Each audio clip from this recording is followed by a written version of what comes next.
Sí.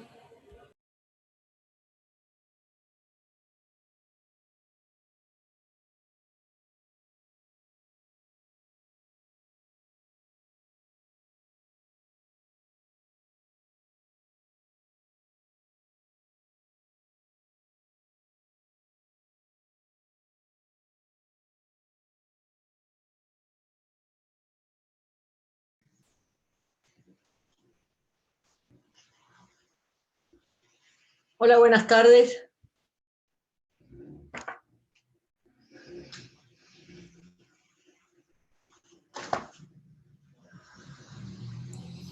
Buenas tardes.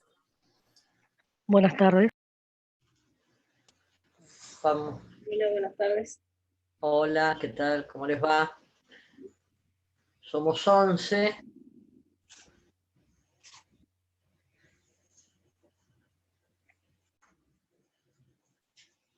Bueno, son y 5. Bueno.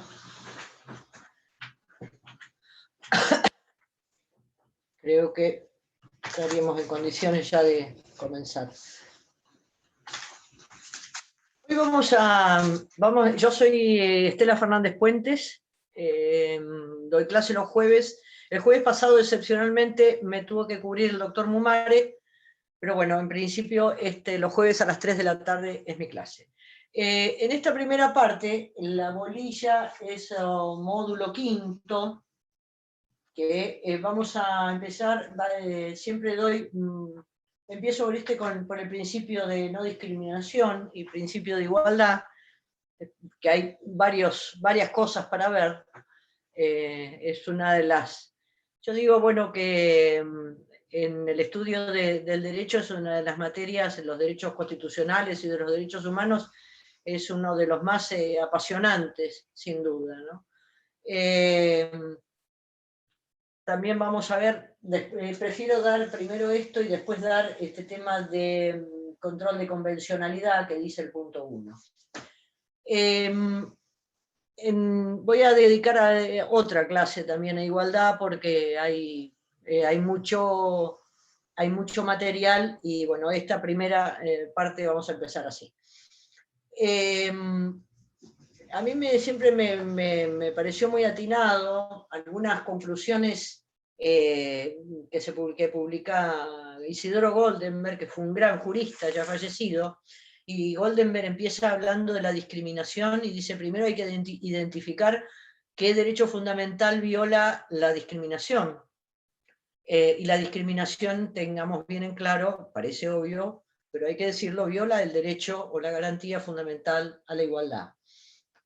En la igualdad es uno de los temas en que, como en muchos otros, que se advierte la evolución y el tránsito desde la Constitución del 53 a la reforma constitucional del 94, y también, vamos a decirlo, yo voy a agregar acá todo el Código Civil y Comercial, digamos que de alguna manera al receptar la constitucionalización de derechos privados y concretamente en el artículo 75, inciso 23, que incorpora la obligación del Congreso de dictar medidas de acción, medidas para garantizar la igualdad real de condiciones y de trato y de lo famoso remover obstáculos. Digamos, es muy interesante esta evolución desde una conceptualización formal de la igualdad, del famoso artículo 16 de la Constitución, que en realidad ya decir que todos somos iguales ante la ley, perdón, que estoy buscando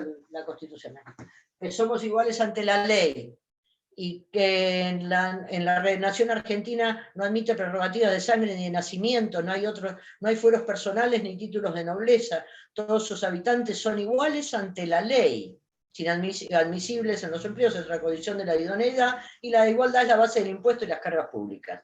En realidad, predicar esto que no hay fueros, que somos iguales ante la ley, en realidad no responde cuál es el criterio material de igualdad. Porque también alguien afirmó que la igualdad también se trata de advertir las diferencias y no dar un trato igual a lo que es desigual. El marco esto como introducción, ¿no? Pero el marco normativo que vamos a analizar, bueno, la Constitución del 53, la famosa ley 23.592, que es una ley muy cortita, que tiene 2 artículos nada más, que es una ley que se dictó cuando se recuperó el proceso democrático y el Estado de Derecho, una de las primeras leyes que se sancionan conjuntamente con la ley que aprueba, y la Argentina incorpora a su plexo constitucional la Convención Americana de Derechos Humanos. Esta ley 23.592 es fundamental porque es la primera, digamos, que habla, el artículo 1, dice que en arbitraje manda perdón, acá está, que los derechos deben ser ejercidos sobre bases igualitarias. Esa es la parte de bases igualitarias. Después dice que arbitrariamente impida, obstruye, restrinja o de algún modo menoscabe el pleno ejercicio sobre bases igualitarias los derechos y garantías fundamentales reconocidos en la Constitución. La Constitución Nacional, esta ley, la Convención Americana de Derechos Humanos, la Convención Internacional de Derechos Humanos, la Declaración Universal de Derechos Humanos, y son básicamente los instrumentos normativos que vamos a ver acá.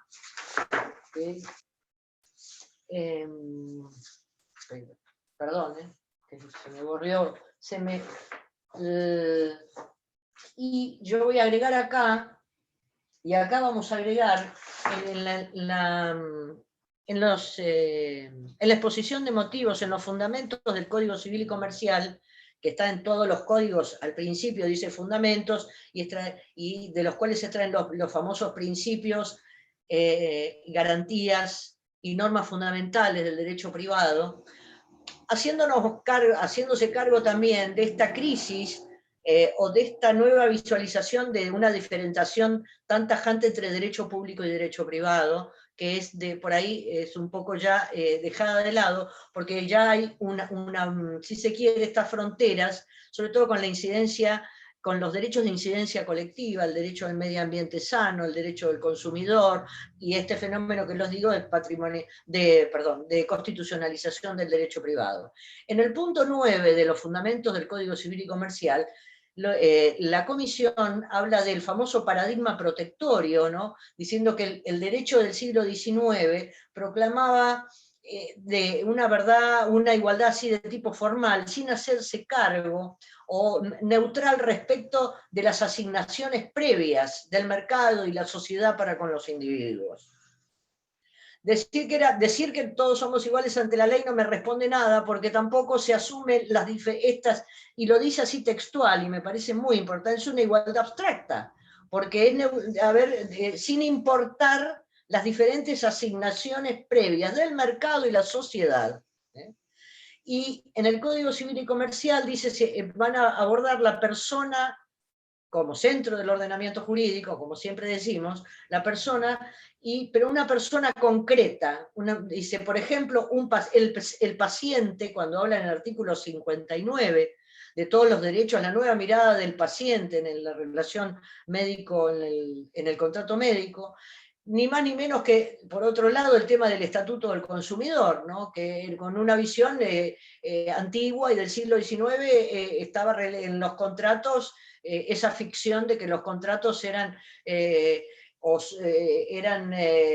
acuerdos de voluntades libremente pactados entre dos personas iguales, sin reconocer esta simetría propia de la contratación según finales del segundo milenio y principios del tercero, esta simetría entre un proveedor profesional de bienes y servicios, y por el otro lado un consumidor usuario, cautivo a veces de prestaciones monopólicas, y con la palabra que me gusta es asimetría, porque traduce una clara diferente poder de negociación. Este es otro lugar muy importante hoy de desigualdad.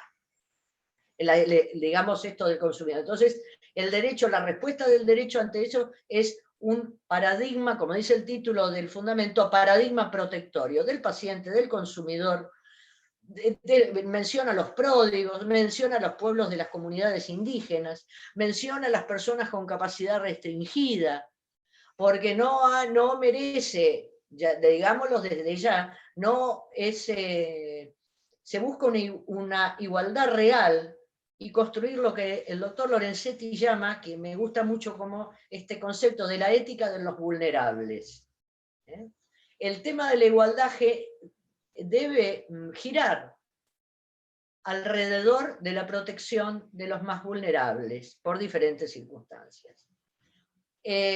Y en el punto 11 también de los fundamentos del Código Civil y Comercial, habla nada más ni nada menos, así con título Paradigma no discriminatorio.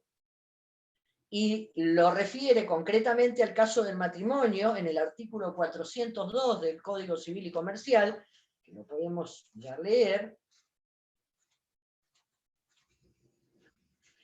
Habla respecto del 402.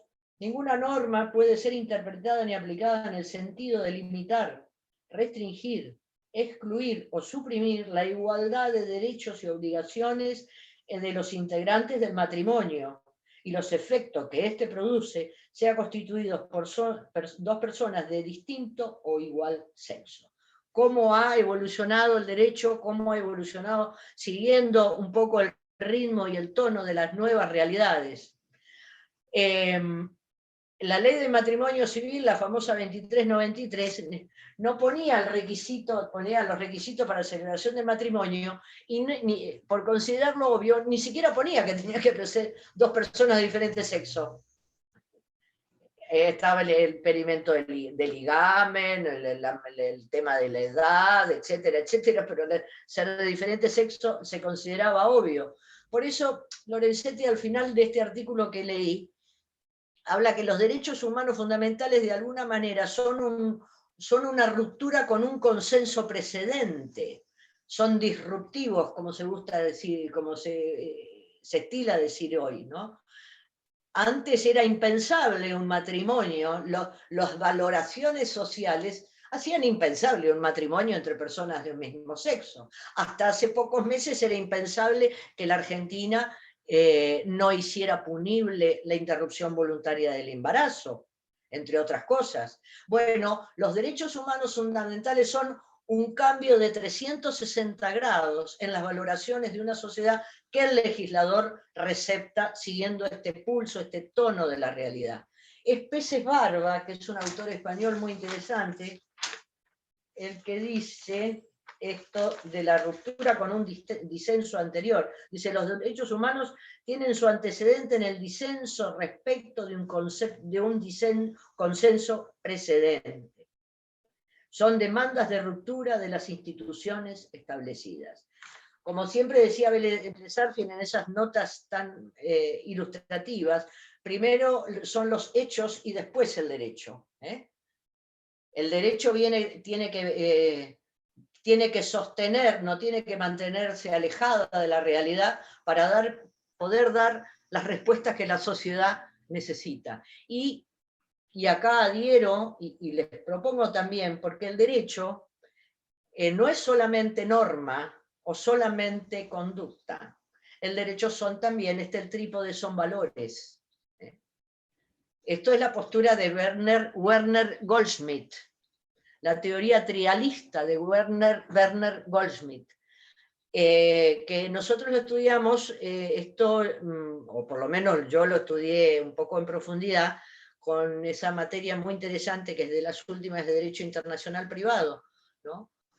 Donde Goldschmidt, de todas las posturas que se decía de lo que es el derecho, Del Vecchio decía, por ahí les ha sonado, que el derecho es conducta, regulación de la conducta en interferencia intersubjetiva. Bobbio hablaba de la teoría egológica, Cosio, y Goldschmidt decía, el derecho es norma, como decía Kelsen, que para Kelsen es bien normativista, el derecho es norma, pero es también una dimensión empírica de la realidad, y en la formulación del derecho hay valores que sustentan determinadas resoluciones normativas. El derecho es norma, es valor y es conducta, en interferencia intersubjetiva. Dicho lo cual,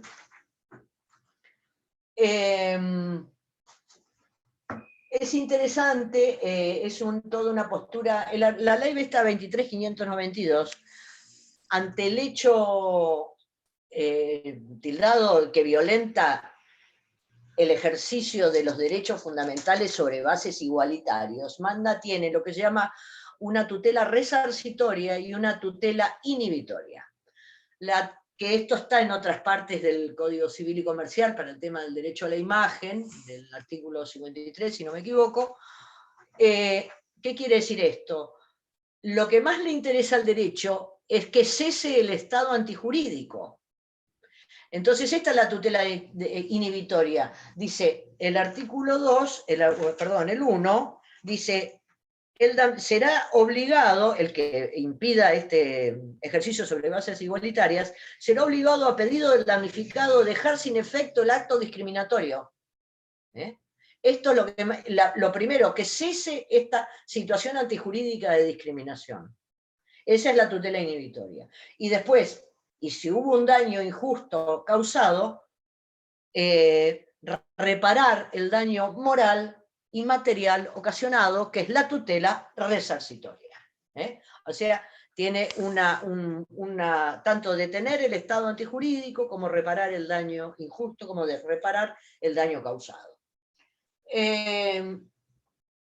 Respecto, bueno, la igualdad constitucional, un poco vuelve sobre esto Lorenzetti a hablar del artículo 16, del artículo 42 de la Constitución Nacional, cuando al consumidor, como paradigma protectorio, como dirían los fundamentos, dice, se le garantice un trato equitativo,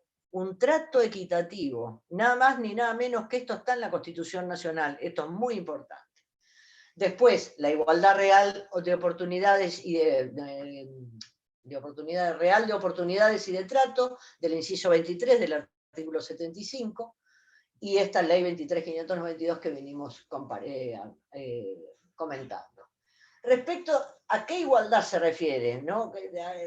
¿A qué está referida la igualdad?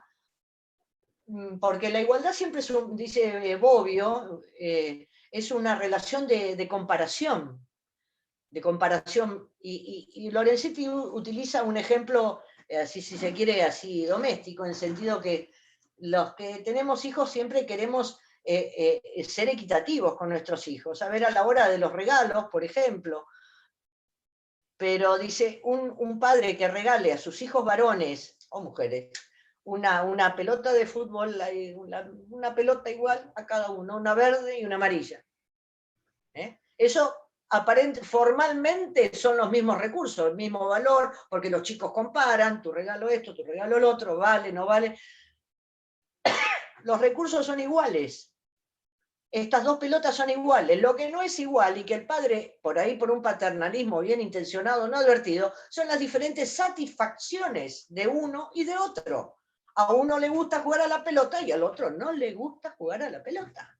Esas satisfacciones tienen que ser evaluadas también a la hora, porque lo que está buscando es en tema del acceso a los bienes, ¿no? ¿Cómo se llega a ser realmente equitativo en el acceso a los bienes y a la satisfacción que esos bienes producen? Entonces, cuando, por otro lado, también dice Bobbio que tenemos un repertorio importantísimo de declaraciones internacionales y tratados que señalan esto, que la Declaración Universal de Derechos Humanos, de Derechos del Hombre, de toda la Convención Americana de Derechos Humanos, todos los hombres son iguales en derechos. Es una igualdad jurídica, si se quiere.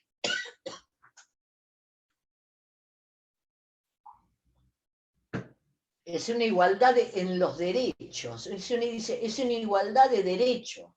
Otra cosa, también se puede examinar la igualdad en el ejercicio de esos derechos.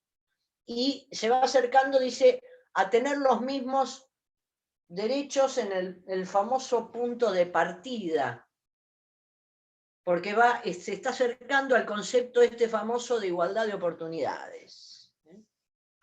Vamos a ver que yo no, humildemente me permito disentir con esto, porque creo que se sigue soslayando las diferencias, que llegamos a ese punto de partida con diferencias que no que no se advierten para decir que con la igualdad de oportunidades se resuelve todo.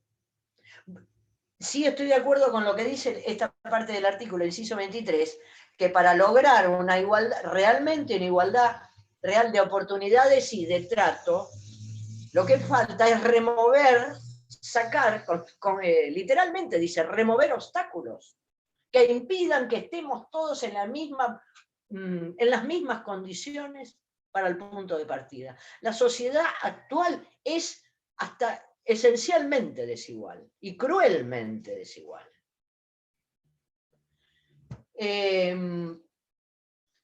Por otro lado, lo que pasa acá es cuando habla del tema de los regalos a los chicos y del acceso a los bienes, dice. La igualdad de recursos, dice, el punto de partida, dice que tengan todos las mismas herramientas, dice, para el desempeño social. Dice, porque no podemos involucrarnos y le llama esto a los recursos impersonales, no los recursos personales que cada uno tenga por las cosas de la naturaleza, de inteligencia, que dice capacidad, intelecto. Pero a mí esto no me convence, porque creo que hay que avanzar más en una redistribución más equitativa de la riqueza en una sociedad, y creo que estos mecanismos no son suficientes y ameritan otra mirada. Insiste en la igualdad real de oportunidades, que un autor dice, pero la igualdad de oportunidades presupone también una competencia, una actitud de competencia, de ganarle al otro, propio de una sociedad altamente, competitiva, sería, valga la redundancia. Eso se puede, dice, la igualdad real de oportunidades, dice, remover obstáculos. Acá lo que se habla, cuando se habla de remover, dice, medidas, son las famosas medidas de acción positiva, o la positive action del derecho anglosajón, que en el mundo se viene aplicando, son las famosas cuotas o cupos obligatorios para el acceso a determinadas instituciones o ámbitos, para tratar de compensar. Hay una idea de equidad, hay una idea de balancear a grupos que fueron marginados en el pasado.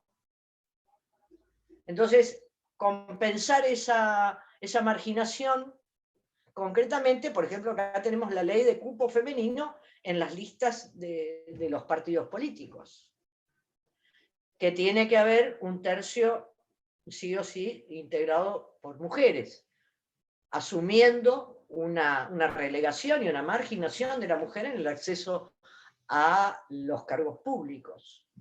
También hay normativa. Sí. Perdón, profesora, pero acá me está diciendo que debemos legislar la oportunidad de igualdad, pero ¿por qué por el otro lado tiene que estar positivado? O sea, tiene que haber una ley que diga eso, no entiendo. O sea, acá la Constitución me está diciendo que somos iguales, pero por el otro lado, si voy al Código Civil, me está diciendo que tengo que tener cupos. O sea, la igualdad no está dada entonces, de ninguna manera. No hay igualdad. También me está dando por el otro lado que yo tengo que intervenir o pelearme con alguien para un puesto, sea mujer o sea hombre o sea quien sea, para obtener un puesto, porque si no, o sea, por el otro lado me están haciendo pelear por mis derechos, o sea, pero en el mal sentido lo digo, ¿no? Discutir o pelear en el mal sentido por algo que supuestamente el derecho por un lado me dice que es un derecho adquirido, que es igual, pero por el otro lado lo tengo que remarcar dentro de un contexto de una ley para que eso sea plausible de que sea hecho, si no, no se puede. Eso, así es, porque la verdad que no entiendo. No, yo creo que sí entendés, pero que te hace ruido. ¿Te hace ruido por qué? Porque decís, ¿por qué voy a integrar esta lista en sociedad de fomento, suponete? ¿Por qué? ¿Porque soy mujer nada más? ¿Qué? ¿Mi inteligencia y mi voluntad de trabajo y mi compromiso no valen nada? ¿Porque ser mujer nada más? ¿Nada más ni nada menos? Eso es lo que hace ruido. Esta institución, con todo, por ejemplo, se ha escrito mucho sobre acción positiva. Ronald Dworkin es un autor americano que ha escrito mucho sobre la acción positiva. Para Estados Unidos tiene un problema severísimo de discriminación racial, no solamente contra los negros, sino contra otras minorías. Ellos dicen que somos todos mexicanos, los que hablamos español, todos mexicanos, hispanos. Pero alguien dijo también, ahora antes dicen los norteamericanos se preocupaban y les tenían como aprensión en general, digo, ¿no? A la comunidad negra, pero hoy lo que miran con recelo es a la comunidad árabe. Lo que a vos te hace ruido es esto de decir que por ahí alguien dijo, bueno, hay posturas, la mitad de la biblioteca está de acuerdo con la acción positiva, está en nuestra Constitución Nacional, es una decisión política, de política legislativa, tratar de enmendar o compensar o remediar ese relegamiento de las mujeres de la política argentina, que ha sido histórica. Cuando, sin ir más lejos, es interesante que lean, por ejemplo, hasta que la mujer pudo votar, votar para elegir y ser elegida, porque estos derechos políticos de elegir y ser elegida, ¿no? Es un ámbito clásico de los hombres. Acá se sigue, digamos, que no te haga ruido, que tengamos elementos normativos para corregir esas desigualdades, porque hoy, si sos mujer, joven, y por ahí tenés un novio, y por ahí y sos joven, y por ahí estás embarazada, perdés un trabajo. Y estoy hablando de la realidad, no de ninguna cosa estrambótica, por ahí perdés un trabajo. Si sos mujer y joven, o si tienen que echar un empleado, echan a la chica soltera y sin hijos, porque bueno, no lo voy a echar al otro, a un varón que tiene 10 años de antigüedad y tiene una familia atrás, cosa que es muy atendible también. Pero vivimos en una sociedad, en un país subdesarrollado, infradesarrollado, con grandes bolsones de marginalidad y de exclusión de lo que tienen todos. Por suerte, no es suerte, es una forma de decir. Tenemos todavía la educación pública que garantiza que solamente con presentar tu certificado de estudios secundarios ingresás a los estudios superiores y que tus padres no tienen que desembolsar un montón de plata mensual para que ustedes estudien en la universidad. ¿Cuántos en Estados Unidos, en Europa, en estos grandes países, cuánto sale estudiar medicina o derecho en Inglaterra, en Francia, en Italia, en Estados Unidos, en Canadá? Estos son, yo suelo hablar de este tema del ingreso a la universidad, porque yo también veo las diferencias que ustedes llegan con diferencias. Se nota,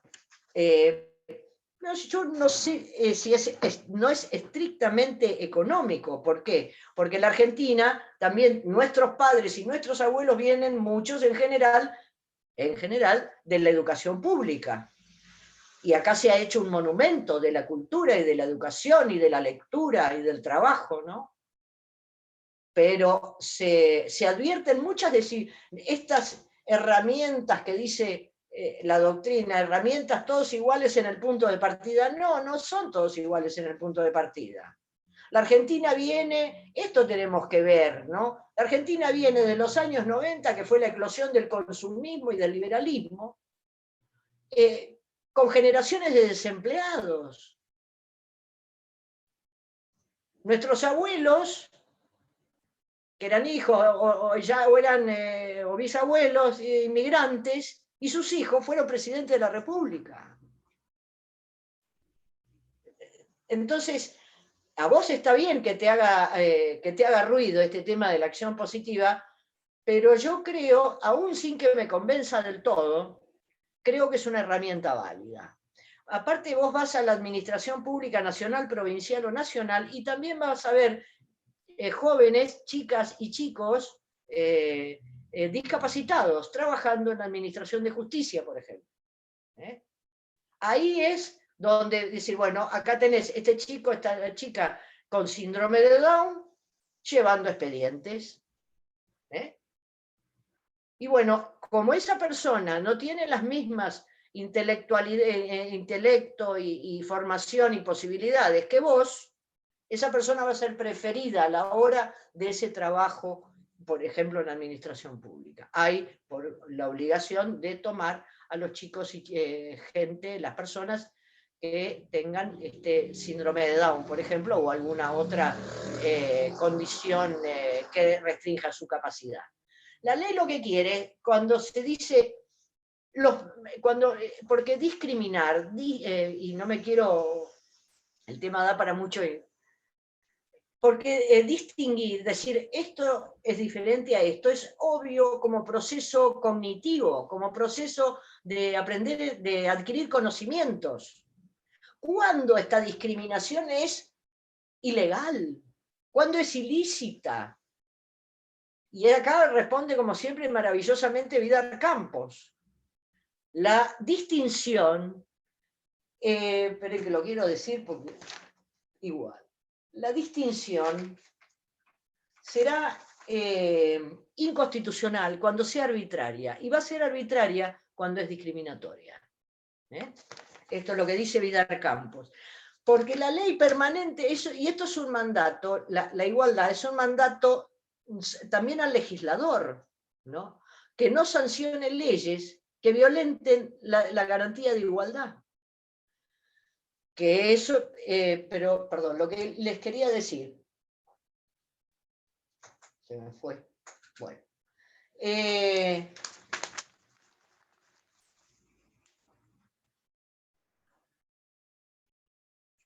Dice, se puede formular también en términos negativos este tema de la igualdad, que es la prohibición contra un trato arbitrario.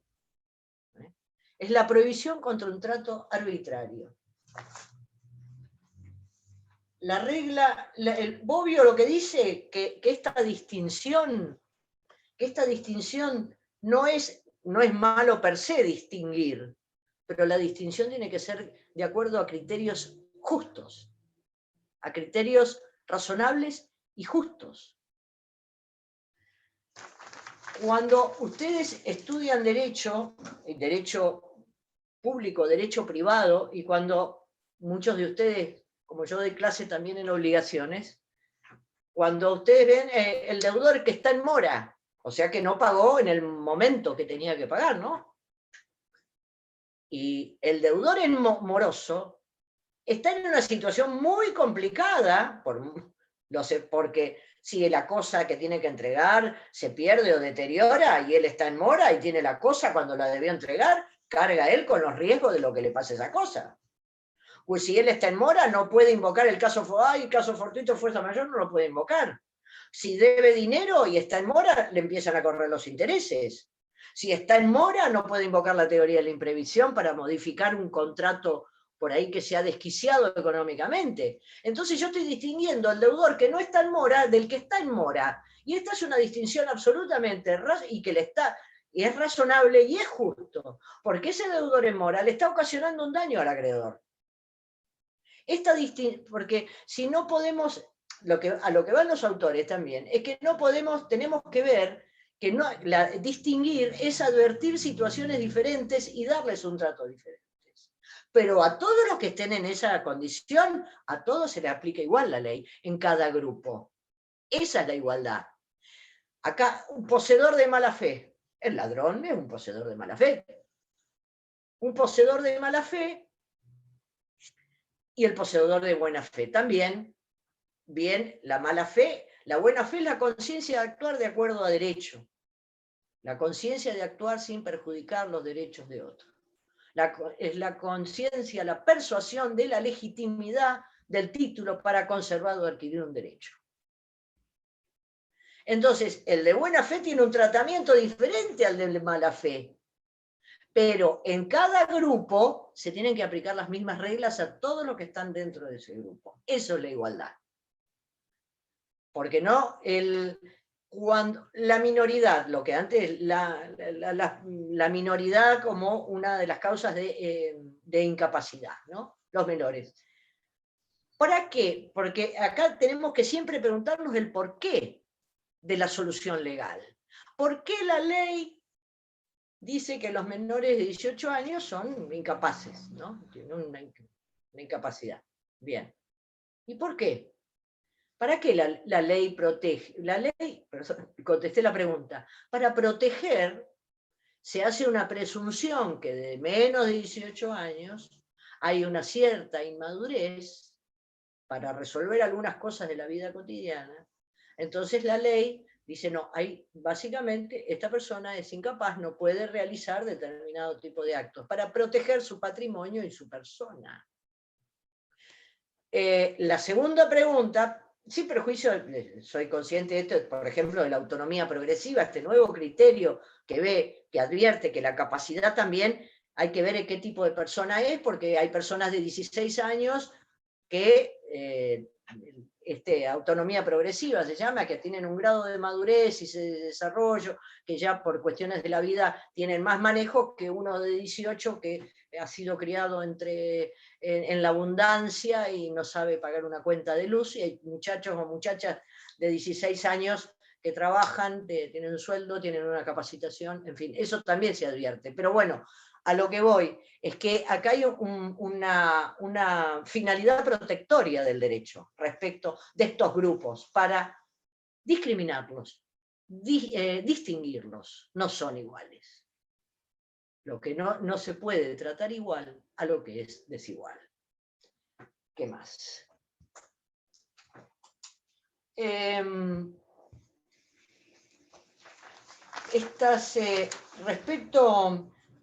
Respecto de la acción positiva, que habíamos hablado un poco de eso, dice, estas reglas institucionales, como le llama a la acción positiva, dice, deben como requisitos, dice, se exige que tengan adecuados términos de comparación, digamos, esto es decir, en qué son diferentes, en qué se diferencian y en qué se identifican.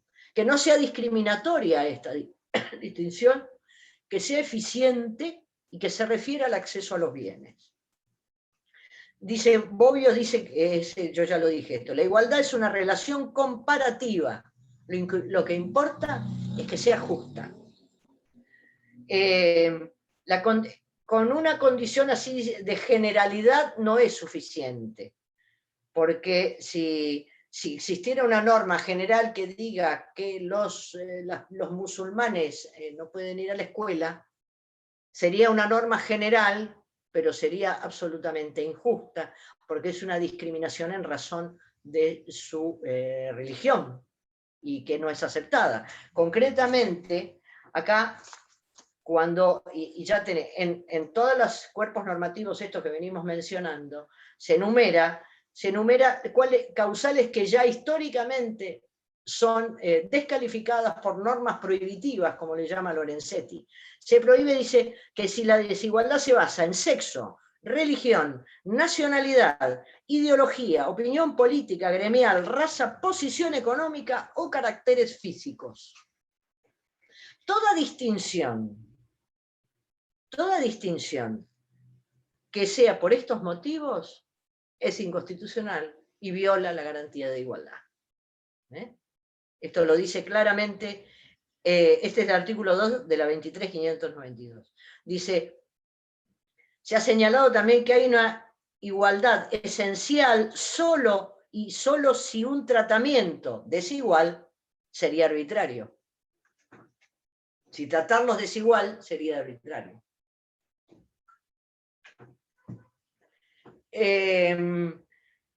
También aborda acá Lorenzetti en este artículo el tema del derecho a ser diferente y del derecho de las cuestiones que involucran decisiones privadas de vida y la privacidad, la intimidad y el derecho a definir el estilo de vida en esta privacidad que cada uno mejor considere, en la medida, como siempre, que dice el artículo 19, que no perjudique a terceros, está exenta de la autoridad de los magistrados, porque venía a cuento del disenso este que yo hablaba al principio.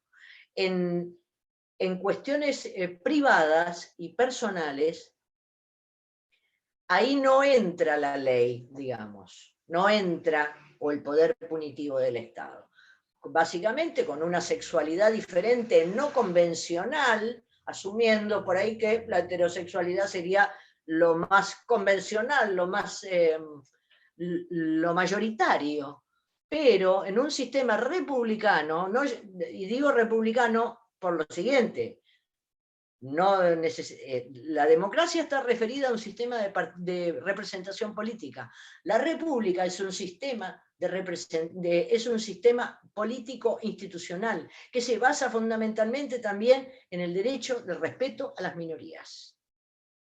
En un sistema democrático republicano las cosas se resuelven por la regla de las mayorías, se vota. Es un sistema imperfecto, podemos hablar 3 días de esto, seguramente. La democracia representativa está en crisis, siempre está en crisis la representación política. Pero a la hora de decidir, votemos. Y se rige la regla de las mayorías. Pero el hecho que sea una regla de las mayorías no impide el respeto por el disenso establecido por las minorías. Y esto hace decir que los derechos humanos no son democráticos. ¿Por qué?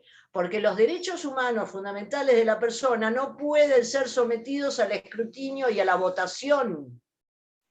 No pueden ser derogados los derechos, el derecho internacional de derechos humanos no puede ser derogado por la ley de las mayorías. No puede porque es este disenso previo que nos permite elegir otra forma de vivir en la privacidad, otra forma de vivir. De ahí tenemos los objetores de conciencia, el derecho a un matrimonio entre personas de un mismo sexo, el derecho a una muerte digna, que España acaba de aprobar la eutanasia. Lo que pasa que, y como en la interrupción, por ejemplo, voluntaria de embarazo, lo que decía Borkin es, tenemos que definir cuándo es una persona constitucionalmente hablando. Perdón que haga esta digresión, pero siempre lo encadeno todo esto, ¿no? Cuándo hay una persona constitucionalmente hablando merecedora de tutela constitucional. Pero digo, bueno, esto dice, no pueden, los derechos humanos, ustedes por ahí ya empezaron a cursar y han visto, primero se plantaron como derechos contra el Estado, pero también hay derechos contra otros, comunidad indefinida de personas que tiene otra manera diferente de vivir. Hay gente que no come carne, hay gente que no come ninguna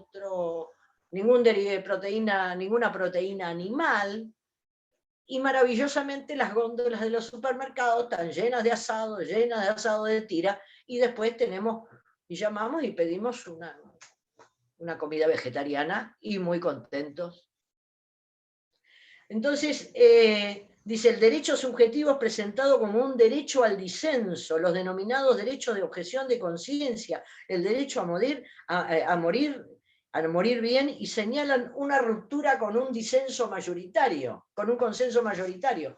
Por ejemplo, cuando yo hablo de esto, que no se puede, las mayorías, las democracias no pueden derogar, levantando la mano y votando, no pueden derogar los derechos fundamentales. Las mayores, por ejemplo, fueron derogados y declarados inconstitucionales las leyes de amnistía en Uruguay. El Parlamento uruguayo, las equivalentes nuestras de punto final e indultos. ¿Por qué? Porque violan el derecho internacional de derechos humanos, que habla que son delitos de lesa humanidad, que son imprescriptibles, y que ningún congreso puede, ni ningún parlamento, por más mayoría que tenga, puede derogar eso. Porque aparte, dice Lorenzetti, no nos olvidemos que la historia muestra que el poder puede presentarse como opinión mayoritaria.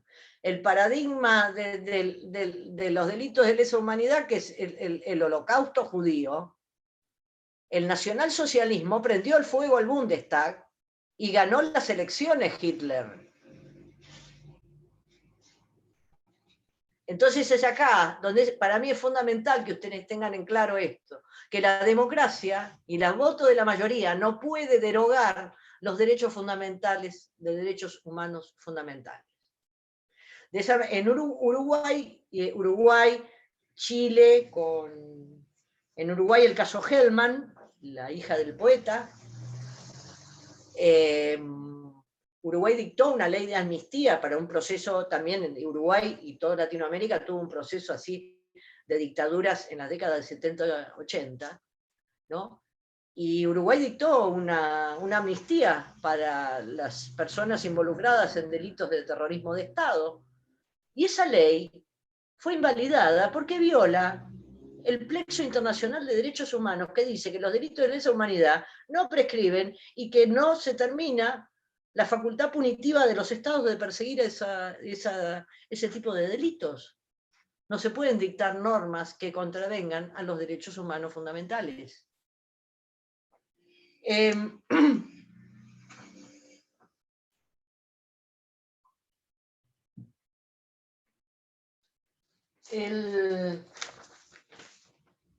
La Corte de la Nación, por ejemplo, que habla, continuando con lo de la esfera íntima, un fallo de la Corte de la Nación dijo, quedan fuera de la competencia del ordenamiento jurídico los de la esfera íntima.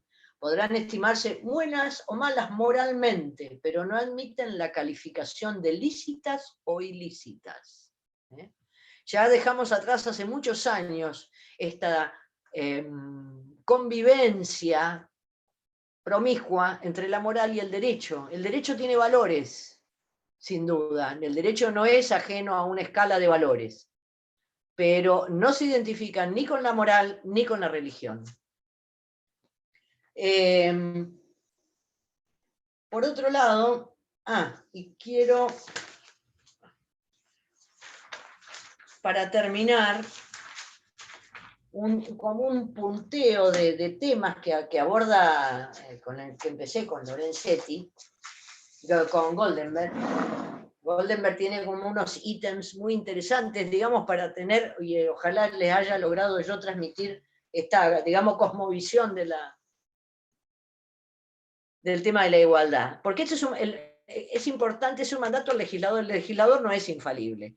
Y la ley en muchos casos puede ser violatoria de la igualdad, y sí, porque la igualdad, el derecho no se identifica con la justicia. Ustedes ya lo saben perfectamente esto. Porque la ley es una norma de tipo general y en algún caso puede ser inconstitucional por violatoria de la garantía de igualdad. En algún caso, por ejemplo, otro caso casi de todos los días, el tema de los infortunios laborales, como le llamamos a las enfermedades o accidentes del trabajo, que tiene un régimen específico previsto en la ley ley de riesgo del trabajo. Que la ley de riesgo del trabajo dice las indemnizaciones que se deben al trabajador por accidente de trabajo son las previstas en esta ley, nada más. Salvo que haya dolo del empleador y tal, ¿no? Pero ni bien se sancionó esta ley, que es de los 90, también, esta ley, en muchos supuestos, por aplicación de baremos y tasas, daba indemnizaciones absolutamente, no sé si ínfimas, pero aguadas, y que no reflejaban realmente la reparación del daño sufrido por el trabajador. El mismo daño en esfera civil era mucho mejor reparado. Hoy ya tenemos la reparación plena en derecho civil, ¿no? La reparación de todo el perjuicio ocasionado en el marco de la ley, ¿no? Cuando digo que no todo es plena en ese sentido, de acuerdo a las consecuencias y la previsión de las consecuencias. Pero la ley de riesgo del trabajo tiene, porque está vigente todavía, a pesar de que es declarada inconstitucional un día sí, otro día también, las indemnizaciones laborales mostraron por el mismo daño, ¿no? Porque el daño, acá viene el tema de igualdad. ¿Cómo analizamos? Acá tenemos un obrero con una incapacidad del 20% en un brazo, 20%, así todo el brazo, un obrero que ese brazo va a tener una limitación funcional clara de tanto porcentaje. Por ese mismo 20% del brazo del obrero, si no hubiera sido obrero, si hubiera sido monotributista que trabaja en forma autónoma y lo atropella, tiene un siniestro vial, le iban a dar 20 veces más o mucho más dinero, porque en el derecho civil se indemniza plenamente el perjuicio. Entonces, esto es claramente discriminatorio. Y encima en un derecho que tendría que ser protectorio de los derechos del trabajador. Entonces, muchas veces esta ley no pasó el test de constitucionalidad por violar la igualdad de los ciudadanos a la hora de la reparación. Al trabajador le convenía ir por el derecho civil y no por el derecho laboral. Un disparate. Un disparate injusto. Como dije, que el distingo va a ser inconstitucional cuando sea arbitrario, y será arbitrario cuando sea discriminatorio. Los ítems que marca Goldenberg, es un hombre, tuve la oportunidad de conocerlo en algunas conferencias de derecho civil y tal, un hombre brillante, y esa brillantez que tienen las personas muy cultas y muy inteligentes, ¿no? Y que no simpleza, porque no es el conocimiento, además en la ciencia y en estudios superiores, no, acá simple no. El fenómeno humano es complejo. No seamos reduccionistas, no seamos binarios. La condición humana es compleja. La discriminación, dice, es un comportamiento que afecta, como dije anterior, a la igualdad, ¿no? Segundo, está en juego la condición humana. La condición humana, nuestra íncita dignidad por el solo hecho de ser persona. ¿Querían valores? Acá tenemos valores. La dignidad intrínseca de la persona humana. Es un patrimonio, dice, de todo el ordenamiento y dan cuenta de numerosos pactos internacionales. Tercero, dice, es inquietante la cuestión de la utilización del derecho como instrumento discriminatorio. No siempre fue ilegal la esclavitud. No siempre fue ilegal la segregación racial. Estados Unidos recién a partir del 61, con el Acta de Derechos Civiles, se declara inconstitucional la segregación racial. De esto podemos hablar, y el famoso fallo de Brown con Consejo de Educación, con Board of Education, que estaban separadas, la segregación era los blancos por un lado, los negros por el otro. Y la falacia que te contestaban, y dice, están separados pero tienen iguales medios, que tampoco era cierto. Separados pero iguales. Es una película vieja, muy interesante, que refleja este proceso que fue en el estado de Virginia, los estados del sur de Estados Unidos, que son los más conservadores, si se quiere, donde se hizo fuerte la esclavitud, los algodonales y todas las películas y los libros alrededor de esto, ¿no? Recién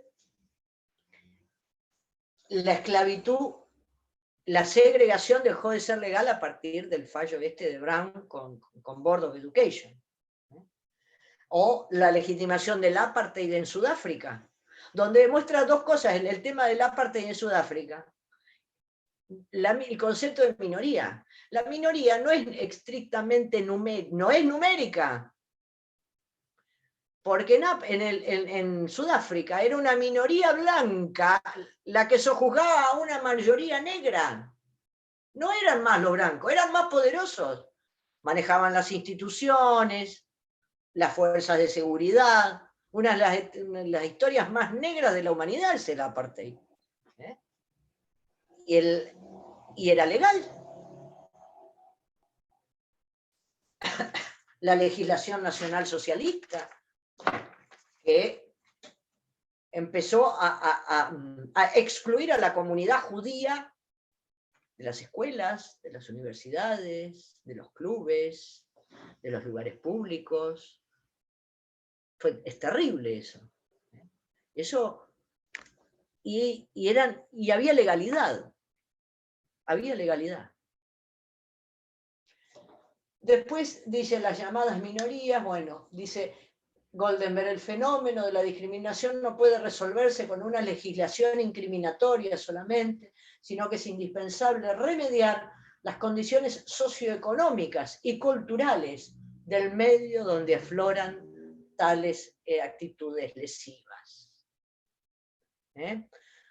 No es solamente una legislación punitiva.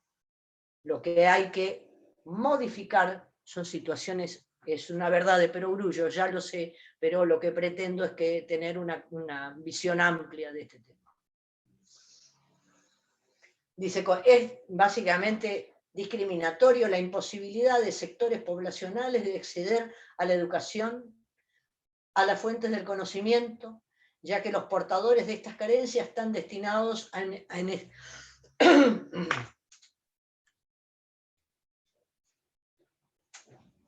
a un estatus de extrañamiento, de ajenidad y de exclusión comparado con lo que tienen otros. El hecho que, repito, me parece central, sectores poblacionales que no pueden acceder a la educación, a las fuentes del conocimiento, ya que estas carencias están destinadas a que esos sectores tengan un estatus de extrañamiento, son extraños. Son extraños, están afuera, están excluidos. Nosotros tenemos una respuesta a eso desde un esquema de valores y normativo fundado, y con esto termino, básicamente en lo que Lorenzetti llama de la construcción normativa de una ética de los vulnerables. Cuando empiezo a carraspear así, a tomar agua cada 2 minutos,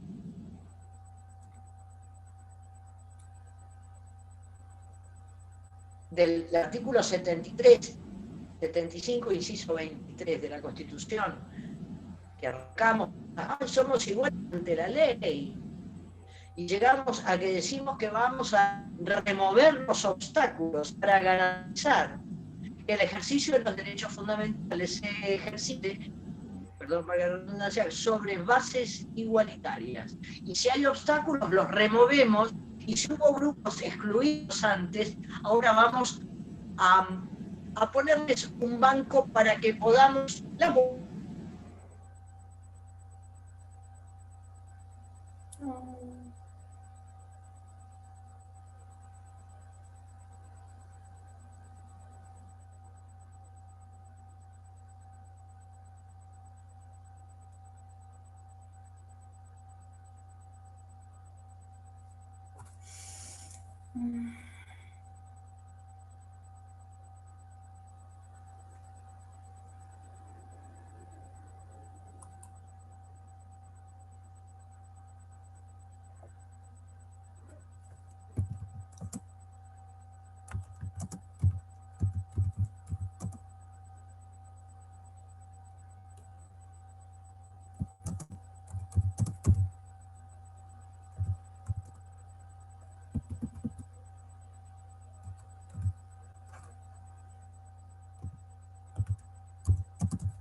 Hola, Ya estaba, hola, hola, se ha cortado.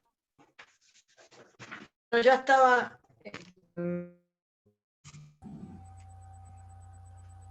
ya estaba terminando, estaba cerrando en el sentido.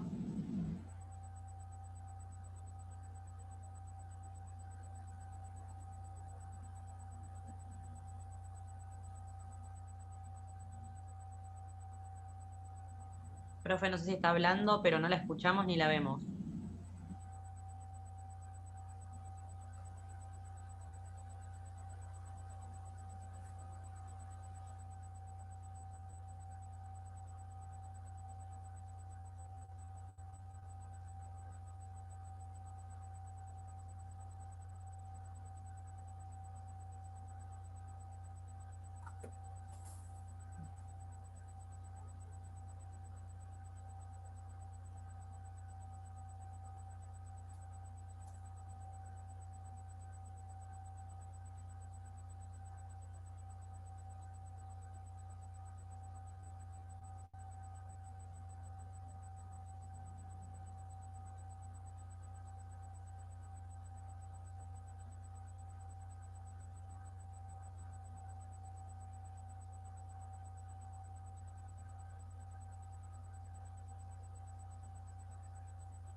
Viviana,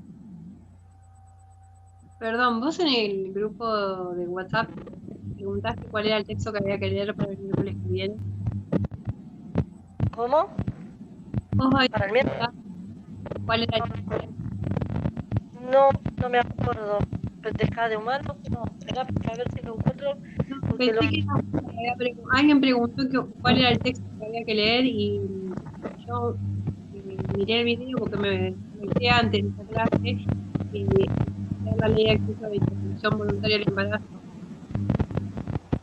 Y era eso por lo menos. Puede ser, sí. Está subida en el campo. No sé si lo tenés. A ver, Parece que era Viviana. No, yo no pregunté. No, para que Ah, te digo.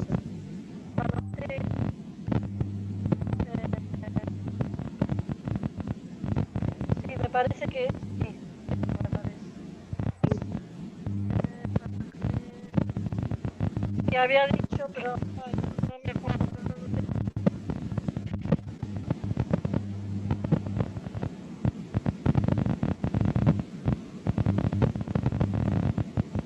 sí, que hay que identificar las partes que se relacionen con la autonomía de las personas. Sí, esa es justo. Sí, Sí. Eso. Eso creo que había que verlos. Sí. Sí. Eso habían dicho. No sé. Sí, para el miércoles. No sé ahora la profesora qué dirá, porque yo estoy anotando, pero no sé qué dirá para salir de esta clase la semana que viene, que es lo que quiero. Es que es la bolilla número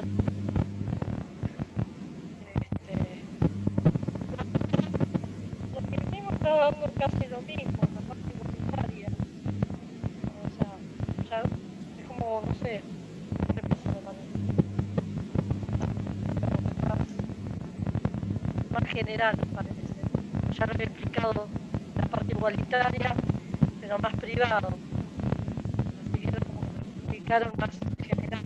El profesor explicó más como más privado la parte igualitaria. Así que creo que es eso. No sé. verdad que te da la no sé. Yo lo entendí así.